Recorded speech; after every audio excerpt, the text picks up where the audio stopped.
People say I'm building a utopia. Well, screw that. I've got no interest in clutching sparrows or chasing after grandiose cranes. Let's settle on a crow, smart bird, might even give us some advice. So here's the setup. We're starting from scratch, a blank slate, a bunch of like-minded misfits forming a casual club, bound not by laws or contracts, but by one shared principle. No violence, no lies, at least not toward each other. That's the handshake. Virtual, of course. Let's say it's a Telegram chat. Now, somewhere along the line, these chat folk, the enlightened nerds, get it into their heads to make their own blockchain. And why not? The infrastructure's there. Torrent networks. That glorious chaos where censorship can go suck an egg. If even one person's holding the file, it's alive. Then naturally, some brainiac duct tapes a tale onto the record, a teaser for the next block. Voila, a reverse blockchain, not just a ledger, but a boomerang against soft censorship. You publish once and your digital scent sticks. Anyone who sniffs it out can find everything else you've ever posted. Try suppressing that. So, now we've got this thing. Let's call it the Republic Network. Everyone chips in, even if it's just a seedy little torrent node humming away in the background. Some add compute nodes.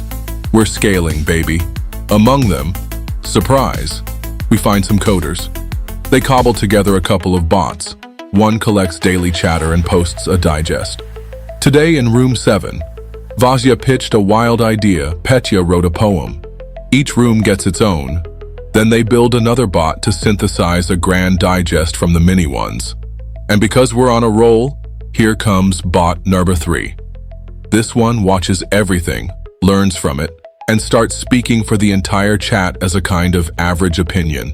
A chat integrator. Of course, the prompt's on GitHub, open source, public domain. Everyone has access, everyone can tweak it. Code review like grown-ups. Eventually, the group realizes, hey, maybe we can make a buck out of this. So they open a YouTube channel. Each person drops in some content, the integrator judges if it's worth uploading, and hey, turns out people like it. Monetization, baby. But now, the money's real. It's time to get formal.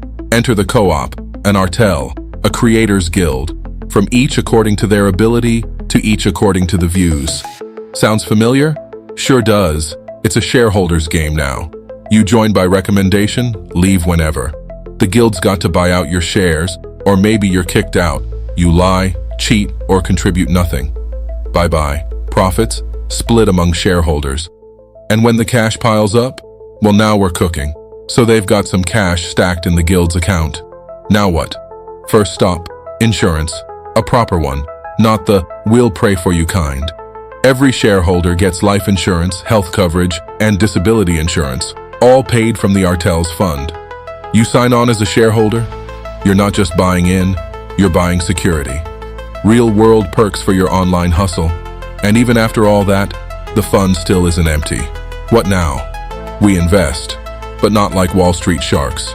No, we're talking Islamic banking style. No loans with interest, no debt traps. The guild becomes an investor, not a lender.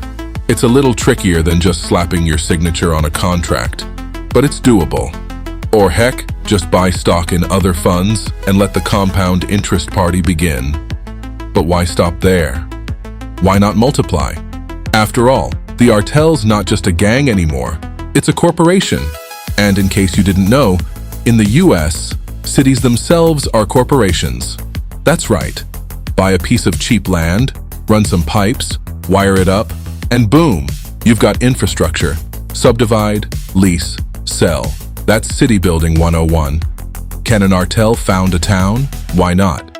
Towns have been born for far dumber reasons. Religious communes, mining gigs, railway dreams, or just some rich loner with too much time. What about the rest of it? Policing? That's just private security with a shiny badge. Healthcare? Pick a medical company. Schools? Hello, Montessori. Shops? Franchises or co-ops? It's not just about founding a city, it's about building one that actually works. Heck, buy a micronation if the price is right. Some citizens might even thank you, and the artel doesn't have to be a monolith. Let subgroups spawn their own mini artels. Internal, external, hybrid. The swarm, the hive mind, tracks contributions, but doesn't demand them. You're free to opt in, opt out. As long as your balance of input and benefit stays positive, you're good. The hive's happy to keep you around. No martyrdom required, just collective smarts pointing you toward more efficient ways to operate. Did I mention internal trade between sub-artels isn't taxable? That's right. It's all under one umbrella. No double-dipping taxman needed. You're welcome. And of course, crypto. The artel can issue its own token. Not some vaporware scam coin. A token actually backed by something. No, not gold. Too shiny. We're talking energy. Imagine a coin worth 1 megawatt. Anywhere in the world, it can be redeemed as a credit for electricity, powering a business, running a server farm, you name it. Energy in joules, money in dollars. Now we're talking value. And here's the kicker. Such an artel could grow mighty. So you need checks and balances. Borrow some ideas from the States. So the artels got weight now. Influence. Clout. And when things get that big, you need brakes, steering, guardrails. Time to borrow from the grand old toolkit of statecraft. At the top of the power pyramid, the referendum. This is the Supreme Court, Parliament, and divine will all rolled into one. It's not just any vote, it's a vote on principles and priorities. What matters more, education or medicine? You decide.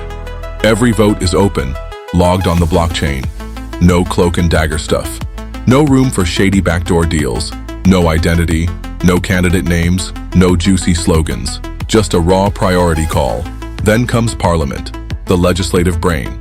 It takes what the referendum delivers and turns it into action. And how do we staff this hive-minded legislature? 3 ways. Group 1, the randoms. Inspired by Aristotle himself. Like jury duty, but for policy. You get picked, you serve. The idea? Ground-level perspective. Reality checks from real people. Don't like what the randomly selected say? Tough.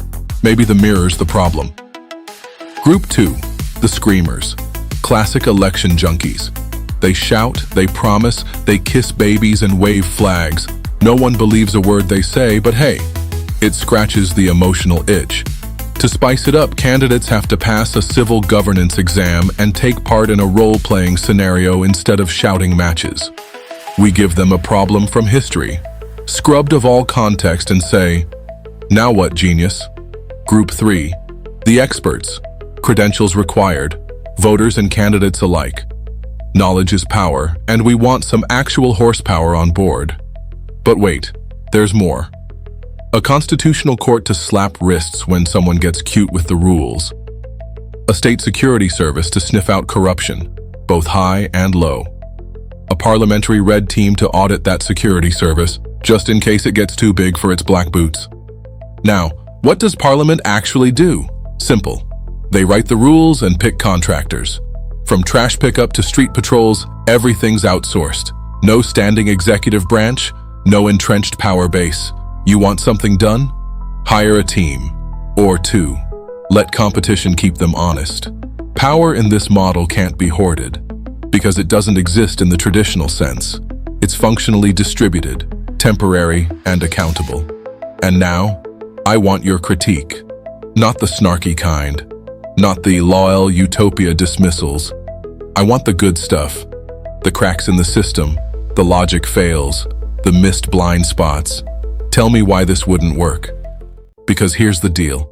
Every intelligent comment, every sharp disagreement, every well-aimed, yeah, but what about? All of that gets bundled right back into the next version of the idea.